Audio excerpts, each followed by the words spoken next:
Jaz sem Matic, predsednik pesniškega društva Slam Zverine za slam poezijo in s to kratko izjavo bi rad nagovoril celotno slovensko slam skupnost.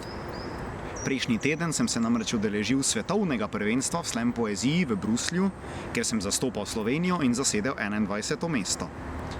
Ampak še bolj pomembno kot to, sem s podpisom pogodbe postal soustanovitelj svetovne organizacije za slam poezijo. Kot soustanovitelj sem sedaj tudi član generalnega odbora te neprofitne mednarodne organizacije, v kateri so zastopani vsi kontinenti, razen Antarktike. Mislim, da je to zelo pomembna točka za slam poezijo globalno in tudi za nas v Sloveniji, saj sem jaz trenutno edini predstavnik Slovenije v tej organizaciji. Do te točke nas je pripeljalo ogromno trdega dela in več let slam poezije v Sloveniji, ki se počasi razvija. In tudi jaz ne bi bil na tej točki brez ogromnega števila ljudi, ki so slam poezijo pripeljali do te točke in ki so tudi mene osebno izjemno podpirali in me še vedno podpirajo v tem, kar počnemo. Približujemo se tudi finalu državnega prvenstva v slam poeziji, ki bo letos konec oktobra v Kranju.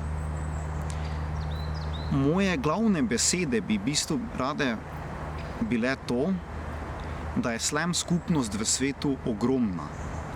Ne samo po številu, ampak predvsem po strasti in po čustvih in po delu, ki ga ljudje vložijo v to.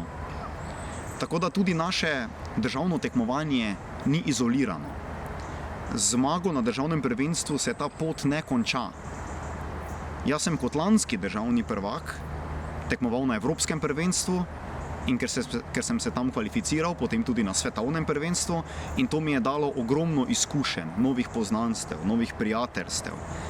In slam skupnost je skupnost, ki bi lahko bila vzor marsikateri drugi skupini ljudi na svetu. Tudi znotraj Slovenije mislim, da smo ljudje, ki delujemo v slam poeziji, izjemno povezani in res podpiramo drug drugega in si želimo, da bi to gibanje zraslo in da bi več ljudi dobilo svoj izraz na odru.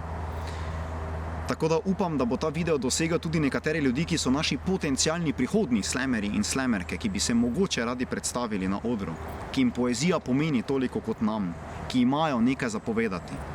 In vsi imamo nekaj za povedati. Tako da upam, da je to šele začetek nekega večjega gibanja in nekega nadaljnega razvoja slama v Sloveniji, v Evropi in v svetu. Slam poezija vas lahko pripelje marsikam.